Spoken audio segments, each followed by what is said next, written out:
ప్రభునందు నాకు అత్యంత ప్రియమైనటువంటి వాళ్ళారా, మన ప్రభువును రక్షకుడినైనటువంటి యేసుక్రీస్తు వారి యొక్క శుభనామములు మీ అందరికీ నా హృదయపూర్వకమైన శుభములు వందనములు తెలియజేస్తున్నాను. ఉదయకాల సమయంలో దేవుని వాక్యాన్ని ధ్యానం చేసుకుందాము. ఈరోజు వాక్య ధ్యానము కొరకు మనం తీసుకున్నటువంటి లేఖన భాగము రోమీలకు రాసిన పత్రిక 8వ అధ్యాయం 31వ వచనం చదువుకుందాం. ఇట్లుండగా ఏమందము, దేవుడు మన పక్షమున నుండగా మనకు విరోధి ఎవడు? ఆమేన్. దేవుని నామమునకు మహిమ కలుగును గాక. ఇక్కడ మంచి వాక్యాన్ని మనం చదువుతున్నామండి. దేవుడే మన పక్షంగా ఉన్నప్పుడు మనకు విరోధి ఎవరు అని ప్రశ్నిస్తుంది వాక్యం ఇక్కడ. అవును పిల్లరా, ఈ లోకంలో మనకి అన్ని వ్యతిరేకతలు ఉన్నప్పటికీ, మనకు వ్యతిరేకంగా మరి విరోధులు అనేక మంది ఉన్నప్పటికీ కూడా దేవుడు అనేవాడు ఒక్కడు మన పక్షంగా ఉంటే, మరి ఈ లోకం అంతా కలిసి మనకు ఎదురు నిలబడినప్పుడు కూడా మనల్ని ఏమీ చేయలేదు. ఎందుకంటే మన ప్రభువు మనతో ఉంటే లోకమంతా మనకు వ్యతిరేకంగా నిలబడినప్పుడు కూడా దాన్ని జయించగలిగిన శక్తి దేవుడు మనకు అనుగ్రహిస్తాడు. కీర్తన గ్రంథం 91వ కీర్తన 7వ వచనం మనం చదువుకుంటే, నీ ప్రక్కన 1000 మంది పడినను, నీ కుడి ప్రక్కన 10,000 మంది కూరినను అపాయం నీ యొద్దకు రాదు. చూసారా, నీ ప్రక్కన 1000 మంది పడినప్పటికీ, కుడి ప్రక్కన 10,000 మంది నీకు ఎదురుగా వచ్చినప్పుడు కూడా అపాయం నీ యొద్దకు రాదు. కారణం ఏంటి? ఎందుకు రాదు అంటే 91:1 చదువుదాం.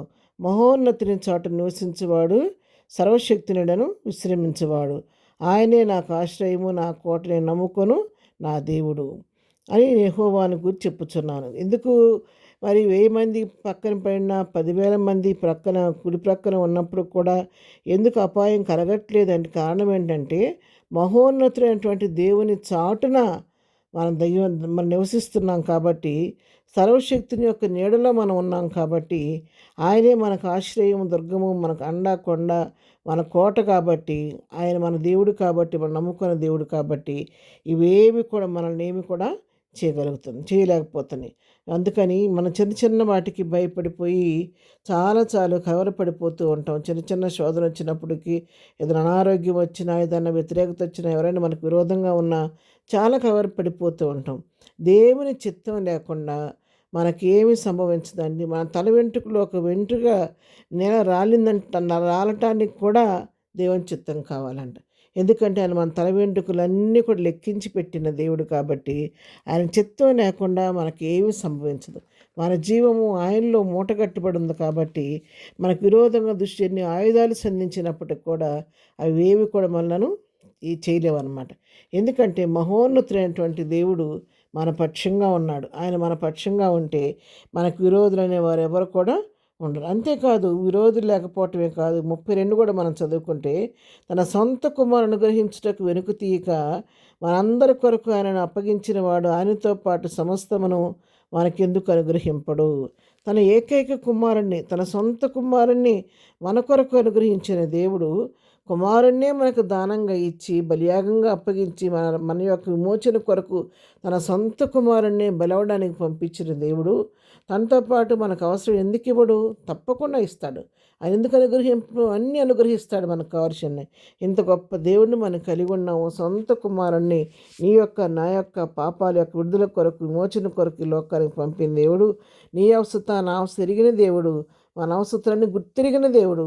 మనం ఏది అడిగినప్పుడు కూడా ఆయన నామం పేరిట, ఆయన చిత్త ప్రకారం అడిగినప్పుడు మనం అడిగిన మనవులన్నీ అంగీకరించి దేవుడు మనకు ఇచ్చే దేవుడే అన్నాడు. అటు దేవుడిని మనం దేవుడిగా కలిగి ఉన్నంత నిజంగా మనం ఎంతో ధన్యులం ప్రియులారా.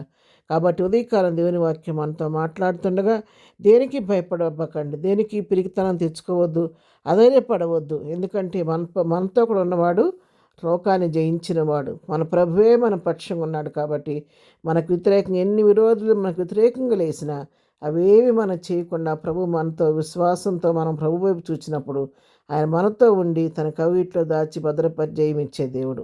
ప్రార్థన. ప్రేమగలిగిన తండ్రి, పరిశుద్ధుడా నీ పాదములకు వందనాలు. ఉదయకాలం మాకు ఇచ్చిన శ్రేష్టమైన వాక్య భాగాన్ని బట్టి నీకు వందనాలు నాయన.